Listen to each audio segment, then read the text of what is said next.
On behalf of the Working Group to End Homelessness, UN DESA, UN Habitat, IGH, I want to welcome everyone to this very important event.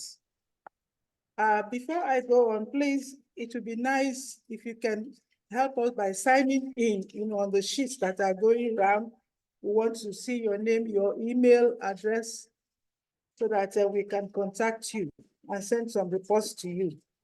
Secondly, we would like to encourage everyone to please take a moment to mute their phones and other electronic gadgets so that we could have some peace and quiet.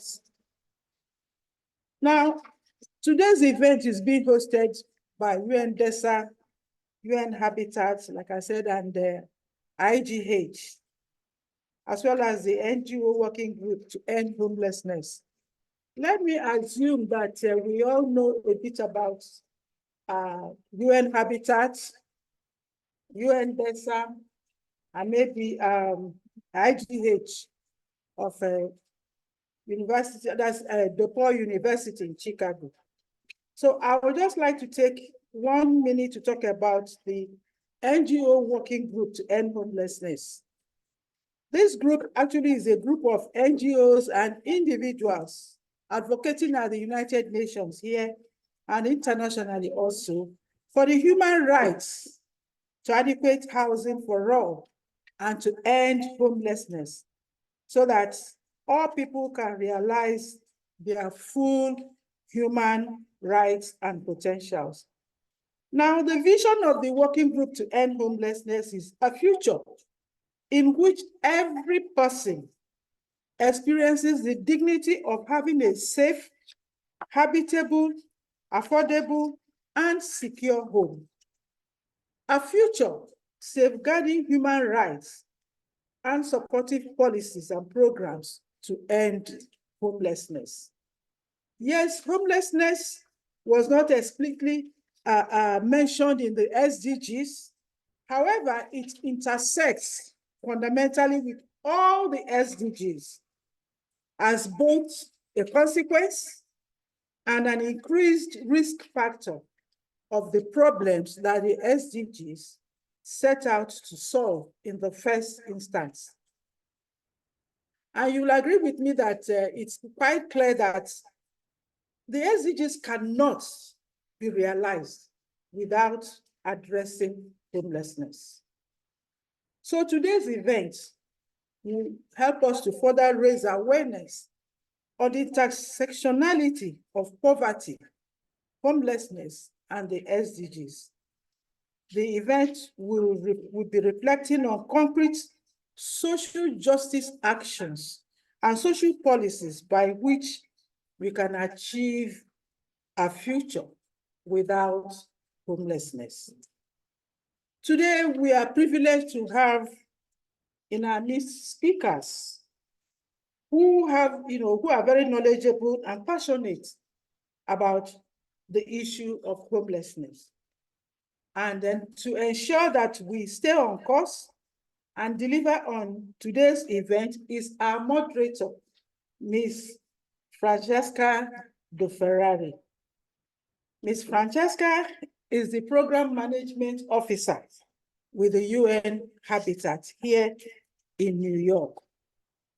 Her journey spans over 2 decades, dedicated to sustainable development and humanitarian action. And in 2010, Francesca brought her extensive experience to the UN Habitat here in New York. She's also the focal point for gender, human rights, housing, communication, social inclusion, and innovation. So today, we all the privilege to be under her able guidance to deliver on the topic of today. Ms. Francesca, you have the floor. Okay, distinguished delegates, ladies, gentlemen, friends, and colleagues. My sincere appreciation goes to the NGO's Working Group to End Homelessness for providing this important platform to discuss the intersection between eradicating poverty, ending homelessness, and realizing the Agenda 2030. I'm extremely grateful to moderate this discussion, but I would like to provide some short thought before starting. Since its foundation, UN Habitat has worked to promote affordable, safe, and adequate housing for all, as one of the transformative forces that can lead the world to overcome challenges related to poverty, climate change, exclusion, and inequality. Housing beyond four walls and a roof is a cornerstone for economic inclusion, digital access, safety, and healthy environments. As the agency promoting socially and environmentally sustainable cities, UN Habitat emphasizes that ending homelessness goes beyond emergency assistance. It demands long-term solutions intertwined with eradicating poverty and ensuring universal access to adequate, affordable, and safe housing. The Secretary General report on inclusive policing and programs to address homelessness, developed by UN Habitat in collaboration with our friends from UNDESA, and with the support from the several civil society organizations, many of whom are represented here today, and the NGO Working Group to End Homelessness, provide a comprehensive overview of existing intervention and critical areas of improvement. The report emphasizes how homelessness is intertwined with poverty, inequality, inadequate housing, displacement, gender-based violence, substances misuse, discrimination, lack of decent employment, unbridled property speculation, privatization of public services, and gaps of mental health care and social protection system.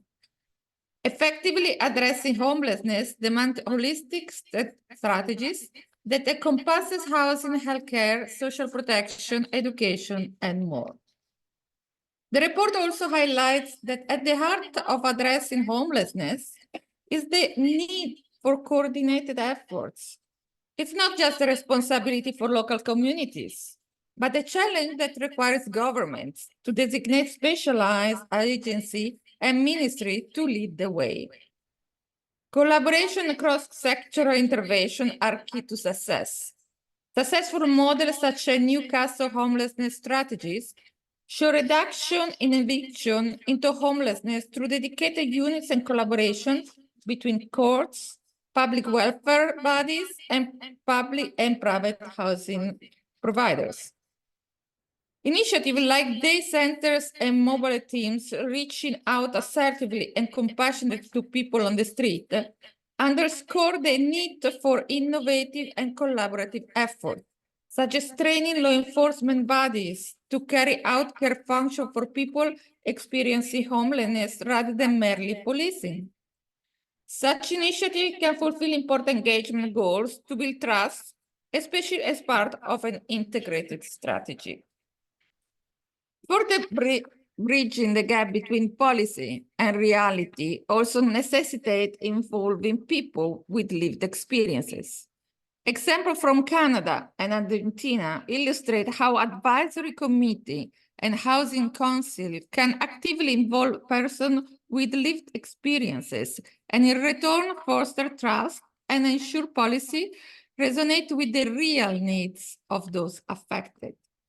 The report emphasizes the centrality of prevention, necessitating tailored cross-sectoral strategies to address structural factors and individual risk associated with homelessness. This approach includes universal prevention to inclusive housing and social policy and targeted prevention for at-risk groups, such as young people transitioning from foster care or people living in correctional facilities. Finally, The SG report highlights the need to scale up intergovernmental efforts and to utilize the intergovernmental working group on housing called for in the UN Habitat Resolution on adequate housing for all.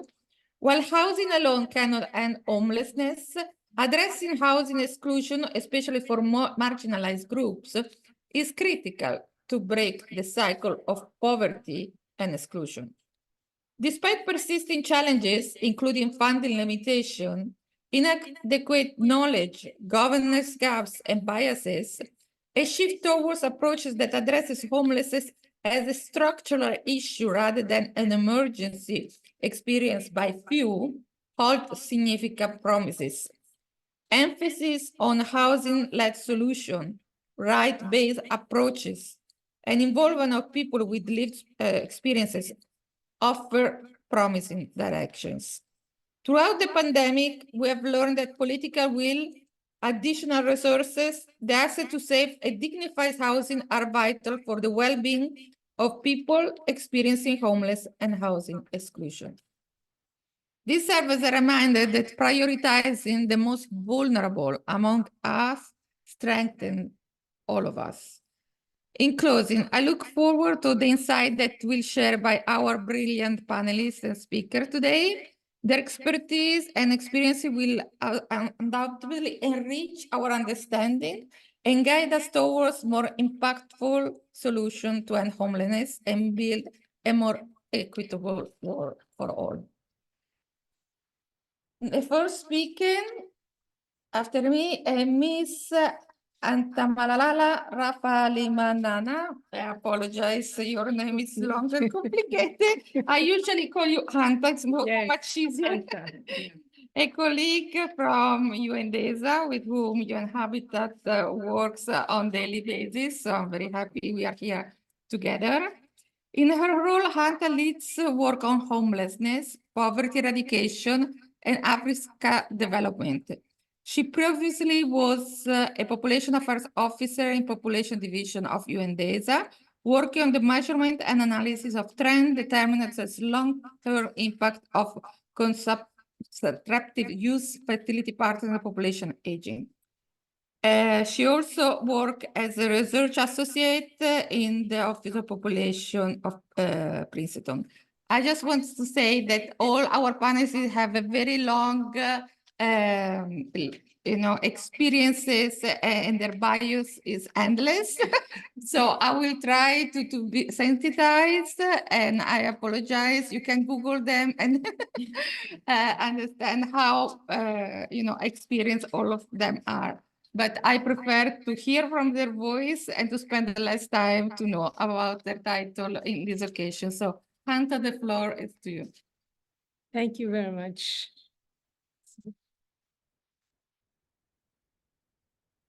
Good afternoon. I'm very happy to be here to talk about how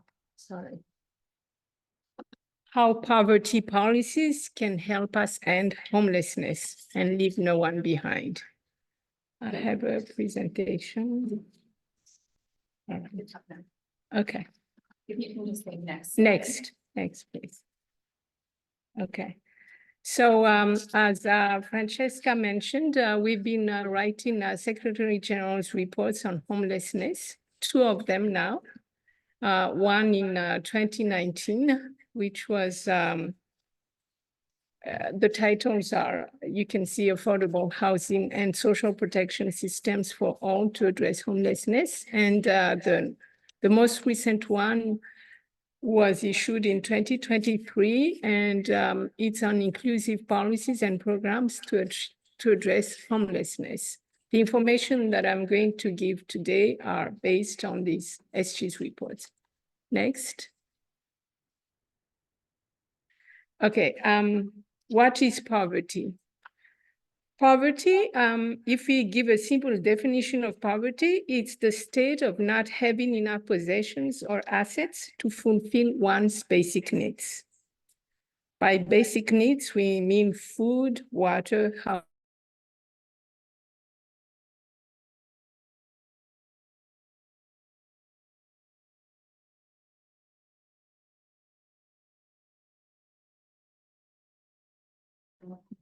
We've got that Yes. feedback we're trying to resolve. There we go. Okay. And poverty has multiple causes. The first one is the lack of access to basic needs. As I said, food, water, housing. A second cause is the lack of access to education and healthcare, meaning that even if you have basic needs, if you lack access to education and healthcare, you can be poor too. And then a third group of causes is systemic inequities such as gender, racial, and ethnic discrimination. Next.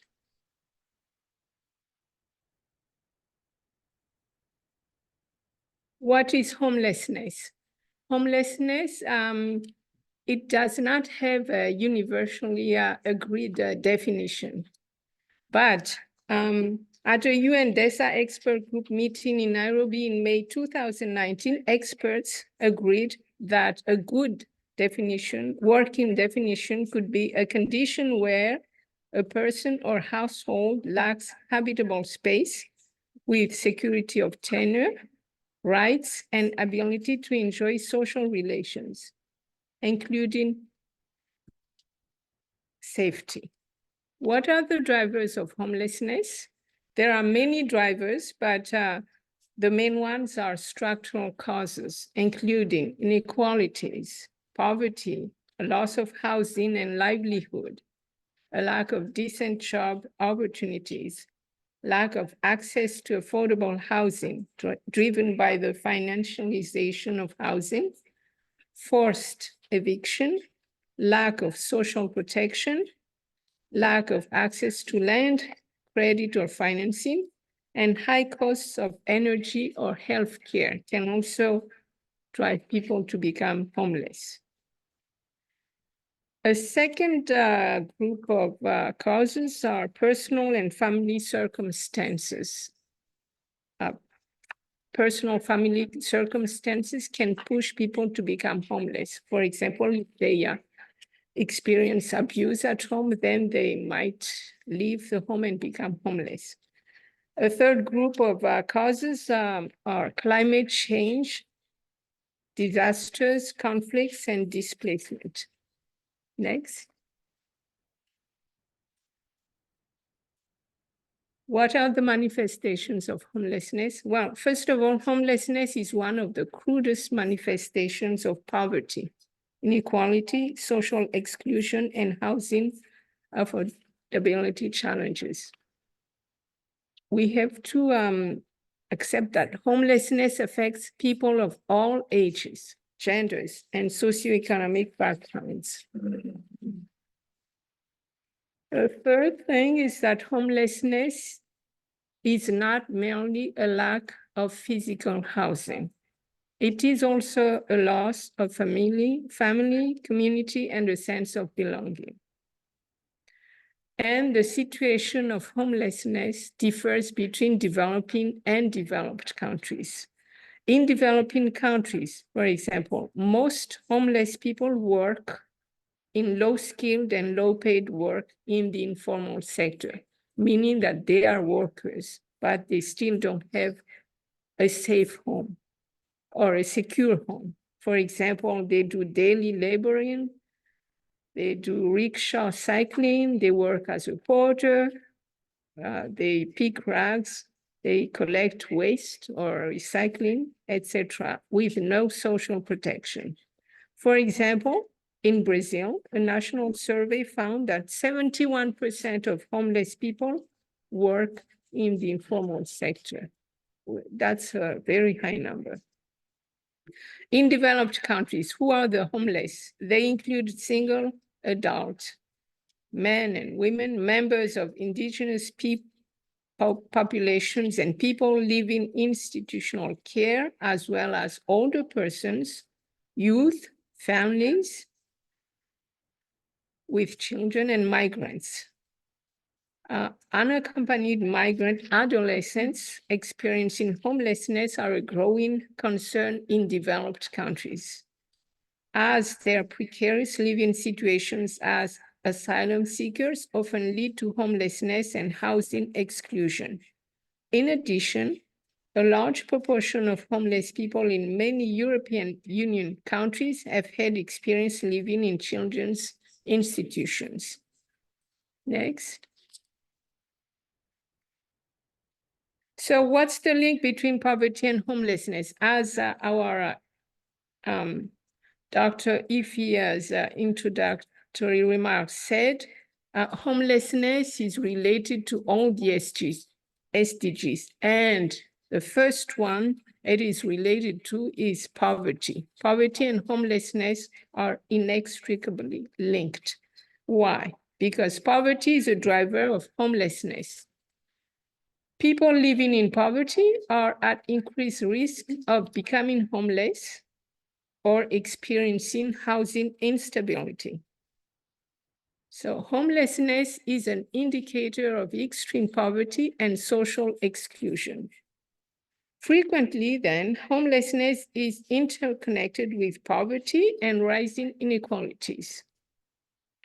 It's also connected with lack of access to housing, adequate housing, displacement, gender-based and domestic violence, substance misuse, discrimination, lack of decent employment, high cost of energy and healthcare, property speculation, limited access to education, etc., deficiencies in healthcare and social protection systems.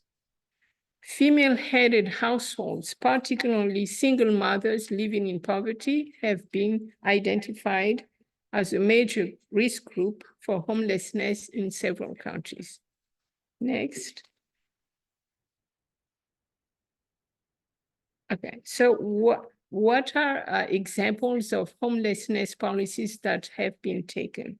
As we said then, homelessness is not just a mere lack of housing, it's also due to structural causes that need social policies. So these policies are mainly geared towards prevention, and preventing homelessness requires considering its intersection with other issues like poverty and inequality, as we raised before. Preventing homelessness requires policies covering housing, but not just housing, also healthcare and services, and social and legal protection through a holistic approach. The social protection and housing policies are the main policies that have been taken to address homelessness. Finally, ending homelessness is firmly embedded in the SDGs, even if homelessness is not written in the SDGs. We think that homelessness is firmly embedded in the SDGs, including SDG 1 and SDG 10 on reducing poverty and inequalities, and target 11.1, which is to ensure by 2030 access for all to adequate and adequate housing. So next, please. So why do we say that inclusive and sustainable poverty eradication policies can end homelessness? Because these are examples. I'm going to give examples of these poverty eradication policies, and you will see that they are linked to homelessness. These policies are geared to more equitable distribution of wealth and income and social protection coverage. Therefore, they contribute to prevent homelessness. For example, if we expand safety net programs to benefit all in need, that will touch homeless people. If we create good paying jobs, if we provide worker power to rebalance the labor market, if we invest in affordable, high quality childcare and childhood education, if we expand access to healthcare, if we invest in affordable, accessible housing, all of these are poverty policies, but they can help homeless people because they are linked to the homelessness policies that we talked about earlier. So in conclusion, next. Okay. In conclusion, these are the innovative approaches and collaborations that have been taken recently. A promising shift is to make people experiencing homelessness participate and be accountable in policy processes. Further, while housing-led solutions have demonstrated their effectiveness, the critical role of support services to break the cycle of poverty will help homelessness. These support services include food, education, employment, child care, transport, health, and mental care, etc. Nowadays, there are calls for deepening social protection systems that are addressing poverty to also address homelessness. For example, universal income is often accompanied by a set of minimum standards of access to rights and services. And I will stop here. Thank you, Anta. Thank you very much for your point. I would just, before we go ahead, because we have a lot of speakers, a lot of things to say, a little bit highlight the importance of definition that you highlighted, because until we don't have a definition, it's going to be very hard to measure around the world and to compare data. And it's something that we have been already working for a few years, but you know, we would like everybody to join us on this research of a definition approved by all the member states. And something also very important that I would like to highlight is how homeless is related to all the SDGs. Unfortunately, we come always at the same forum, speaking among people like-minded and agreeing. We have to also speak out in other forums. It's absolutely true that everything is interconnected. So the next speaker is Elizabeth Bird from Housing Justice Advocate Unlock New York City. Elizabeth Bird is a mother of 6 and a founding member of Unlock New York City Leadership Collective. Her experience as a housing voucher holder span over 18 years. She has a passion for housing equity, having experienced housing security alongside her children. As a result, she's now advocating for the rights of mothers and children. Ms. Bird, the floor to you. Good day to all. Thank you for being here today.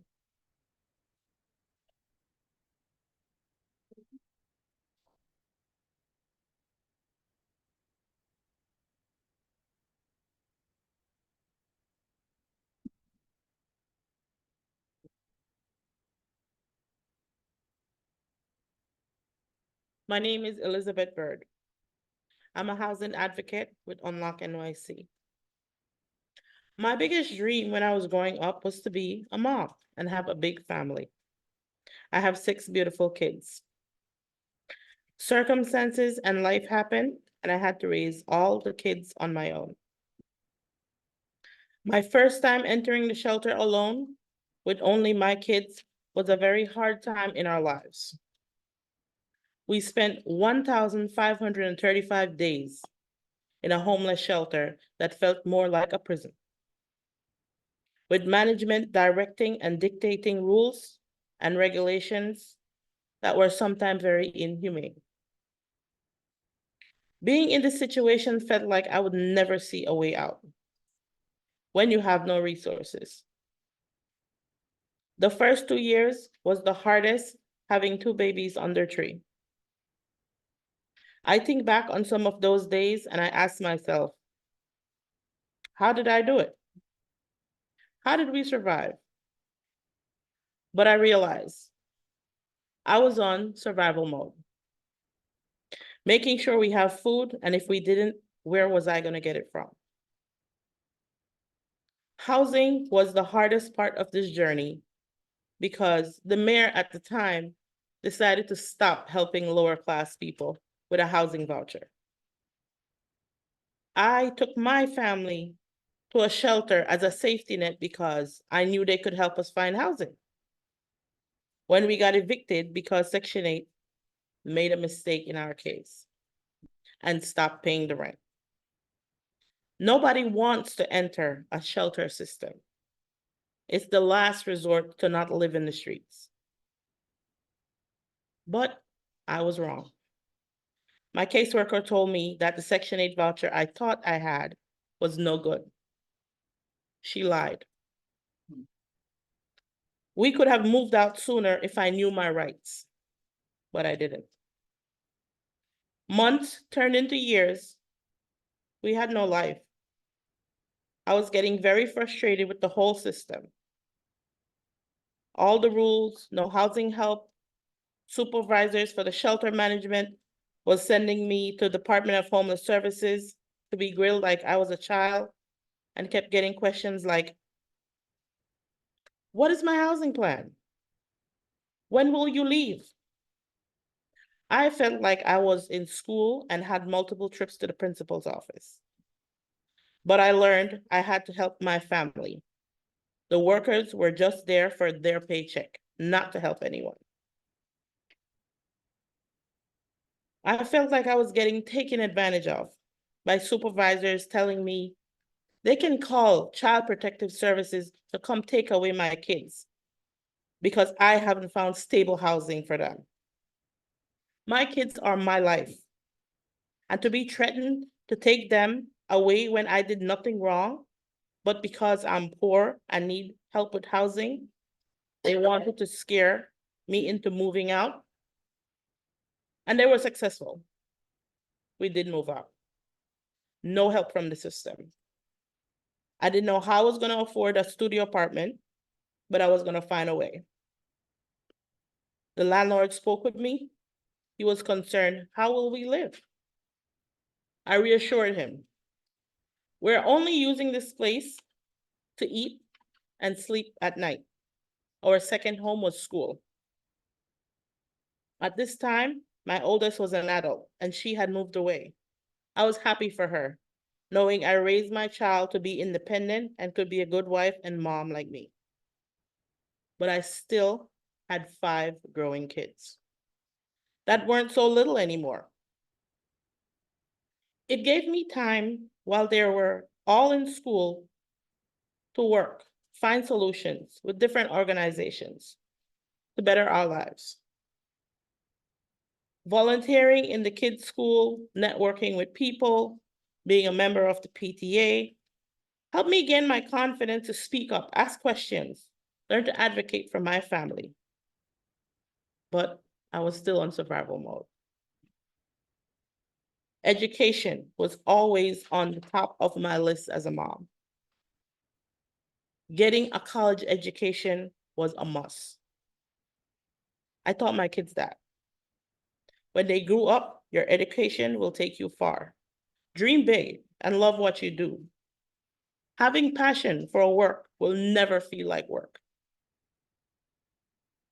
I got creative and found how to get a voucher when we were in the studio.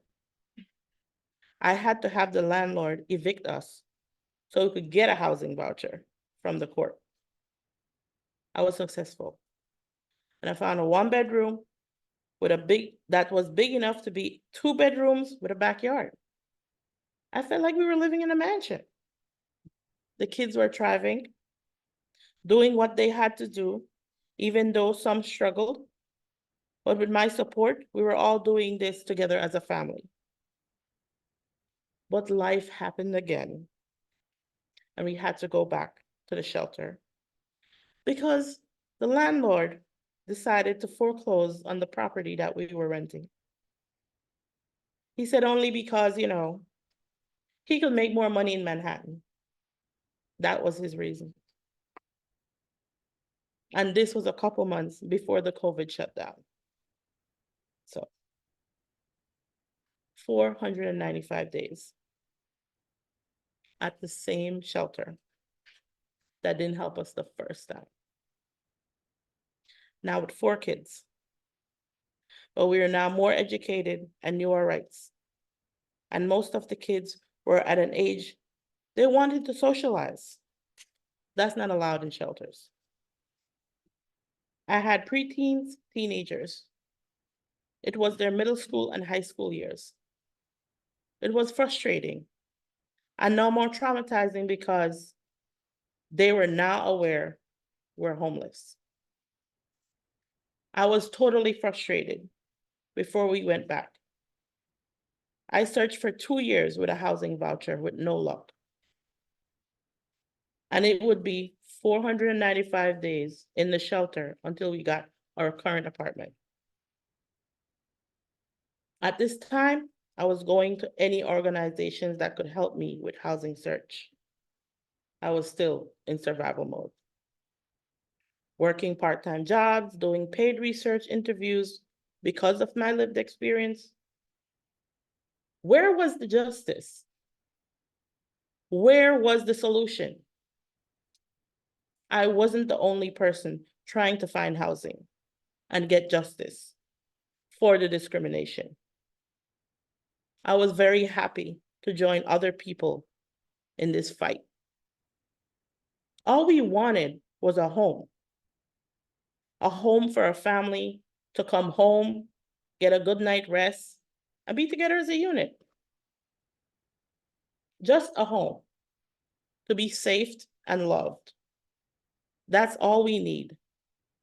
That's what all humans deserve.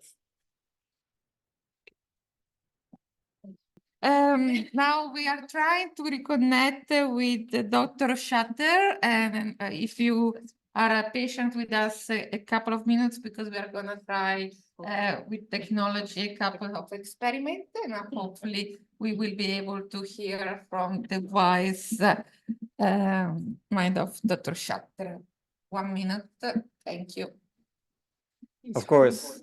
So many thanks, Francesca, for your introduction, and it was a great pleasure indeed to listen to what Hanta Ravilimanana and Elizabeth Bird just said. I'm very pleased to be here, and I would like to focus my remarks on the work that we did in the human rights system of the UN to highlight the vicious cycle between poverty and inadequate housing.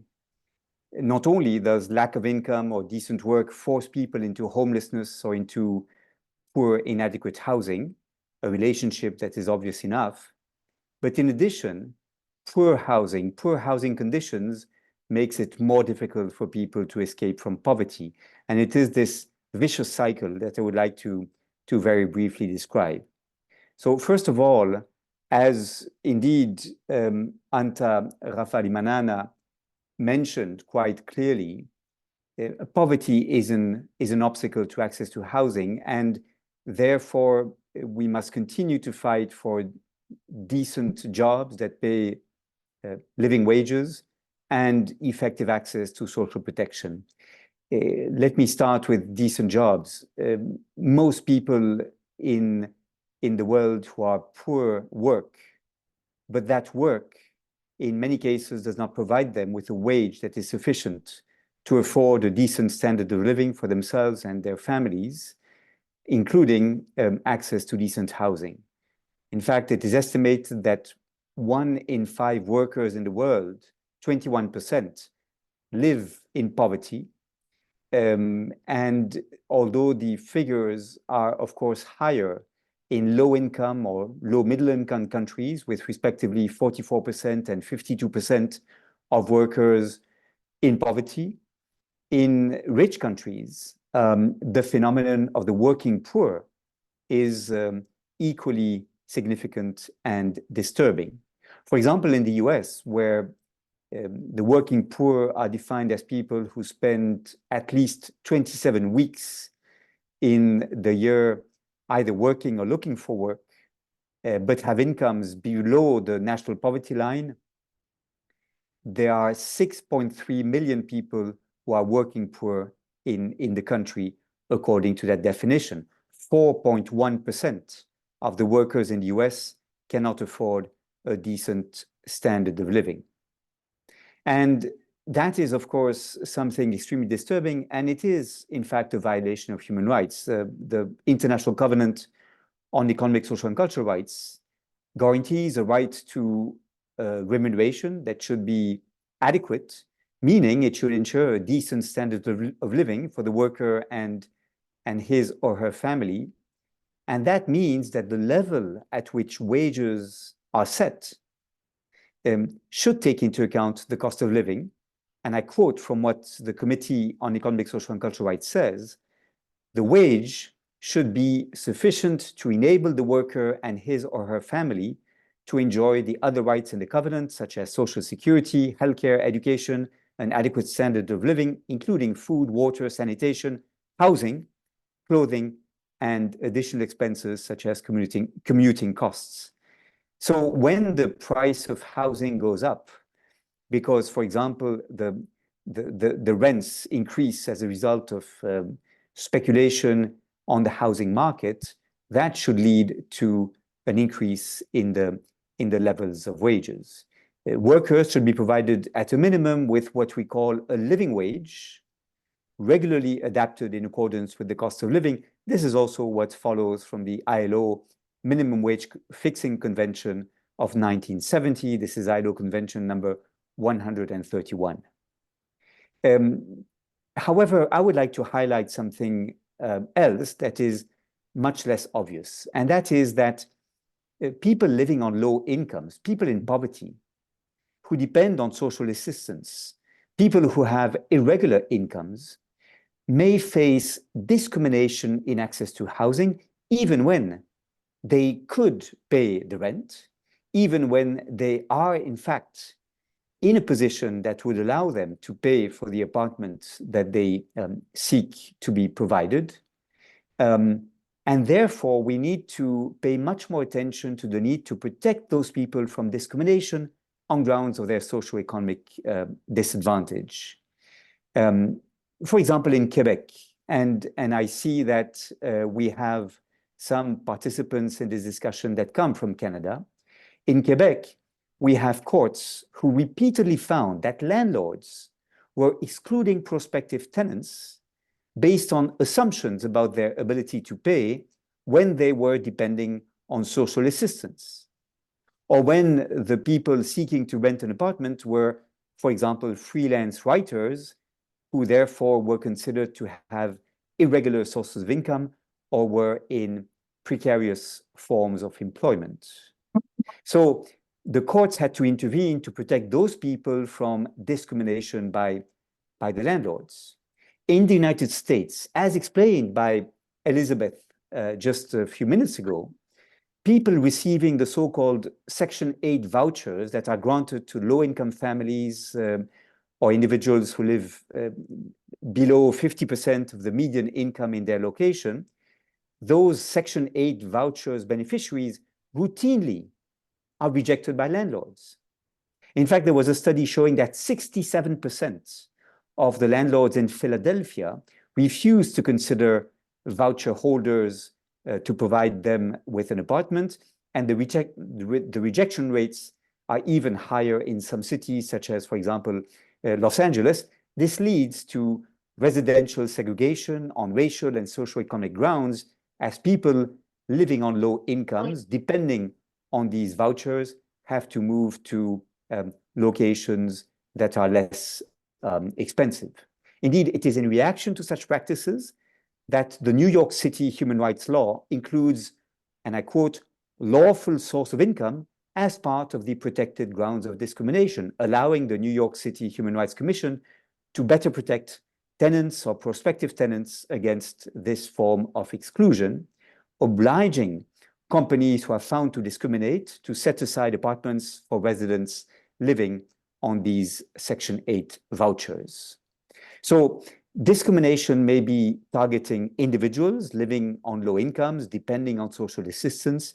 Discrimination sometimes targets people who are in low-income neighborhoods in situations of segregated housing. For example, in Argentina, the ombudsman of the city of Buenos Aires considered that the refusal of a telephone provider to install internet service because the person was living in an economically deprived area of the city of Mar del Plata was committing discrimination. The service provider considered that this was a risk zone which the service provider did not want to provide with telephone services. This was considered to be a violation of the anti-discrimination law that exists in Argentina. To take another example from Argentina, the Supreme Court there found that if the train services were reduced in disadvantaged areas as compared to more wealthy areas, this was a violation of the duty of public service providers to provide dignified treatment without discrimination to all users pursuant to the national constitution. So we need to do more to protect people in poverty, low-income households, low-income neighborhoods from that kind of discriminatory treatment. And indeed, the Committee on Economic, Social, and Cultural Rights within the UN has adopted on 15th of October 2021 a very interesting decision concerning Belgium, in which the applicant, the claimant, whose name was Lorne Walters, was considered to have been discriminated against because he was an older person who had been living for 25 years in the same apartment. At some point, it was becoming difficult for that person to pay his rent, and he was, as a result, evicted.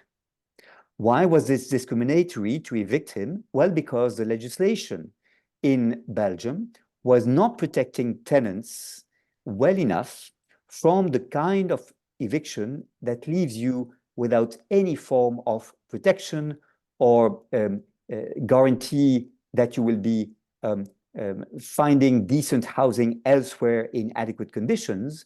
The specific circumstances that Lorne Walters was facing as an elderly person who might find himself homeless in the absence of any other solution provided under Belgian legislation was considered to be discrimination. The specific vulnerability of Mr. Walters was not taken into account in Belgian legislation, which was considered to be discriminatory.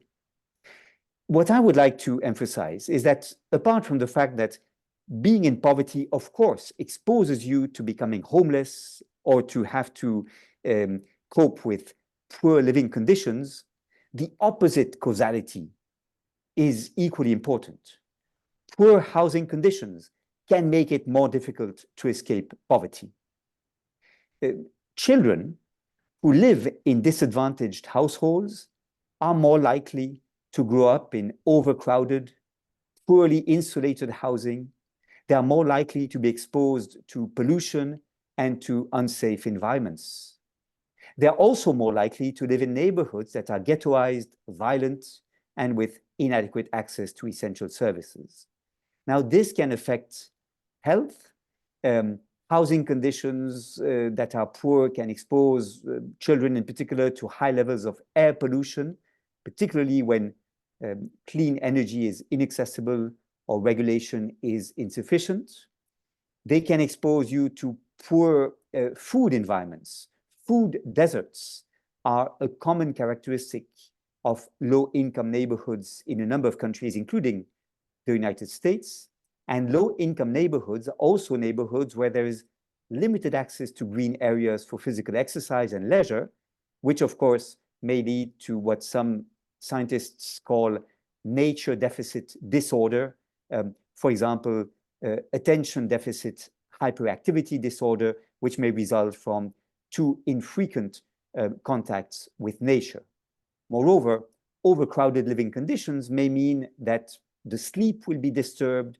It may lead to more tense family relationships. It may lead to stress, anxiety, negatively affecting the education of children and causing depression.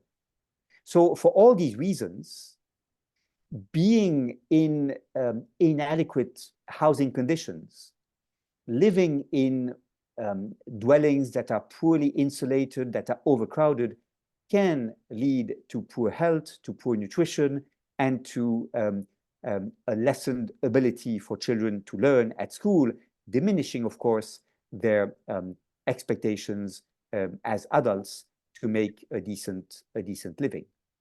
In addition, the neighborhood in which you live has a decisive impact on social mobility.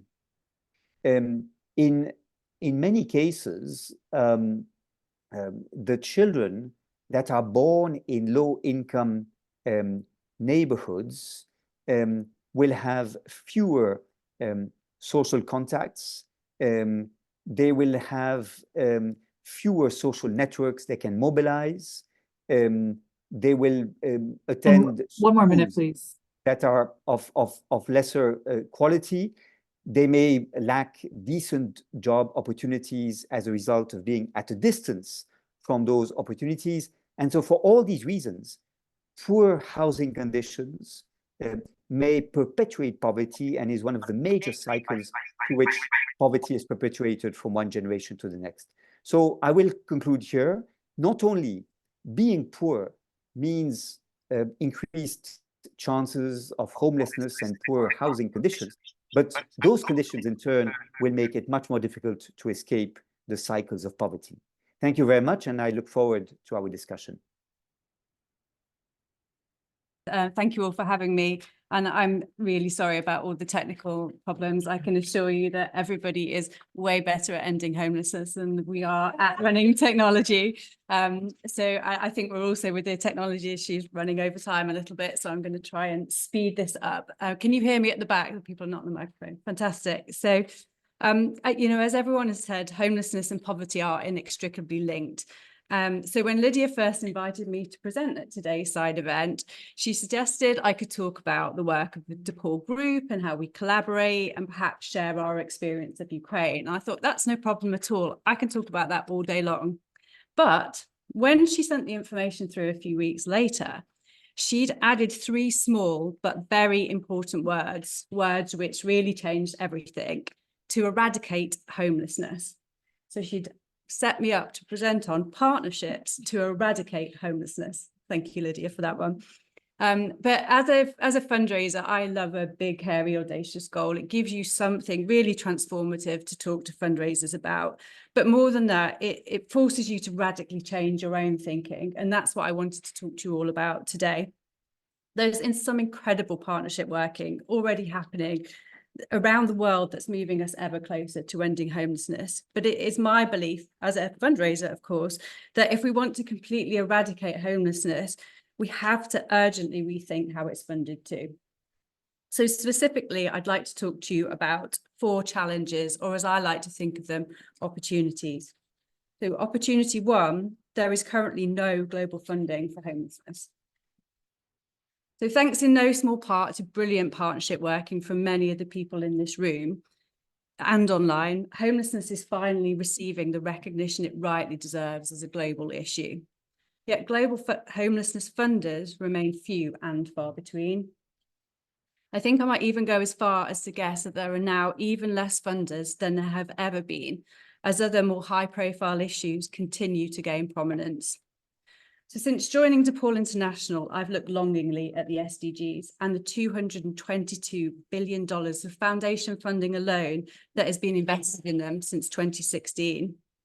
But even if homelessness became formally included in the SDGs tomorrow, and wouldn't that be nice, it would take years before that funding, before the funding community pivoted to embrace it. And even longer, actually, for that money to filter down to the grassroots organisations ending homelessness on the ground. So in the absence, for now at least, of an SDG to unite the funding community, what can we, the people in this room and those listening online, do today that starts to change that? The Global Fund has proven what can happen when the global funding community truly comes together on a solvable problem. And while the eradication of HIV/AIDS or malaria and the eradication of homelessness are not the same thing, homelessness is an equally solvable problem. We know it can be ended, and in many places we even know how to end it. What we lack is the funds to actually end it.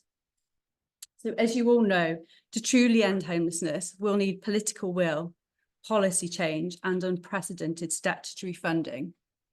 But an equivalent to a global fund to end homelessness could prove pivotal to unlocking this, which leads me on to opportunity 2. At the moment, the funding that does exist is almost completely inaccessible to the majority of providers.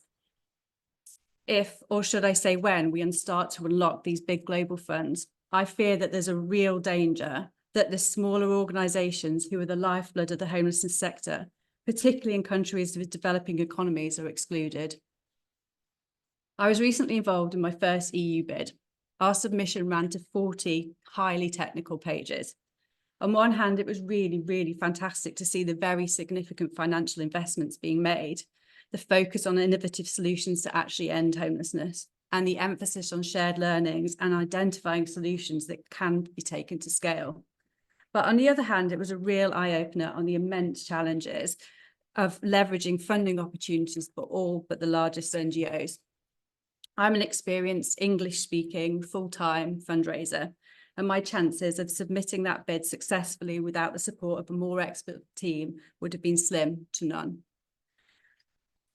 So I know that fundraising and institutional funding are very different. I recognise that, but in many ways, that's my point. Imagine you're a small NGO. You probably don't even have a fundraiser, let alone anyone skilled at institutional funding.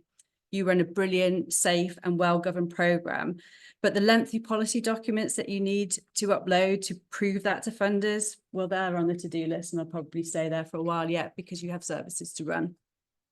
So how many of the smaller NGOs would be able to pass the due diligence to even get accepted onto some of these frameworks?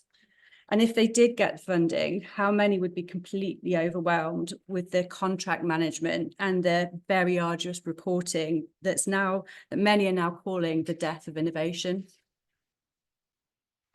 There's some truly fabulous work going on at the local level. Yet for the most part, smaller NGOs are stuck on the hamster wheel, just constantly chasing their tail, too busy trying to just keep the doors open. And with so many funding opportunities also being by invitation only, how do we ensure that the critical contribution of smaller NGOs isn't overlooked? Partnerships to eradicate homelessness have to consider how smaller NGOs can be part of the solution. And as leaders in this space, I'd argue that it's our responsibility to work out how we partner with smaller organisations to support the great work they do and continue to foster the innovation we see happening on the ground around the world every day. Which leads me on to my next opportunity. Intermediary organisations have much to bring. As someone new to the international sector, I was somewhat oblivious to the huge imbalances of power that existed between international NGOs and local partnerships that weren't really partnerships at all.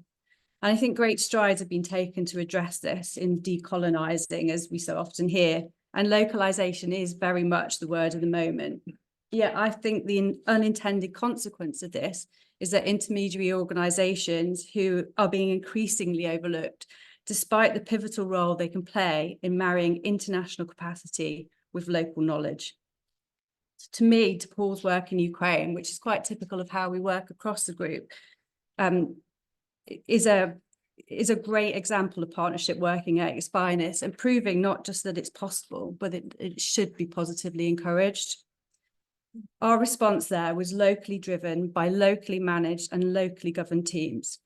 And they were deeply embedded in their local communities. They knew where the needs were greatest and they were able to respond very quickly to meet those needs. Yet our Ukraine team would be the first to tell you that what made their response possible was being able to call upon the capacity, expertise, networks, and significant funding leveraged by the wider international group. True partnership working with the strengths of a local NGO and a larger international body created a whole that was significantly greater than the sum of its parts. As a sector with a shared goal to end homelessness, we need to look at ways that we can develop true partnerships that are inclusive of organisations of all sizes, allowing each to bring their own unique contribution to the table. Partnerships to eradicate homelessness need to enable both a global to local and a local to global response. And I believe intermediary organisations have a vital role to play within that. So where do we even begin? what can we do, the people in this room? Let's each ask ourselves, what can I do? What can I personally do to start changing this? To me, that's opportunity number 4, and my final one. No one is focused on changing this globally yet, with yet being the operative word. So as I guess many of you do, every now and then I get completely overwhelmed with the enormity of the task ahead, the vast sums of money required, and the absence of a coordinated response dedicated to homelessness funding. But then I think about people like Elizabeth and her family, and all the people that DePaul has already helped end homelessness for. And I pull myself together because I believe that by working together, we can eradicate homelessness, and we must. The Working Group to End Homelessness and its relationships with UN agencies like UNDESA, UN Habitat, and special rapporteurs provides the perfect platform from which to do so. The journey of 1,000 miles begins with a single step. So let's make today the day we start a movement to radically change the way homelessness is funded. As the Working Group to End Homelessness continues its strategies to raise awareness of and address homelessness within the United Nations ecosystem, let's make sure we commit to including global cooperation on funding within that, to ensuring that funding partnerships are inclusive of organisations of all sizes, that intermediary organisations are not overlooked, and that we each play our part in making this happen. With coordinated and inclusive funding as part of the partnership mix, we will be able to make great strides towards the eradication of homelessness and a world where everyone has the dignity and security of a place to call home. Thank you. Thank you, Justine. It's the first time, if I understand correctly, that she joined us in a conversation in UN, and I think it will be the first of many because it's a conversation that really, it's crucial, it's important. Your experience clearly extremely successful, and we need this interlinkage between global and local. As a UN Habitat, we work really with the local, and we have to go even when we're talking about SDGs, we cannot go global without going local, right? And in everything, it works that way. So we really love your intervention, and we will have to work closely, and we have to learn more and more from you. So thank you so much.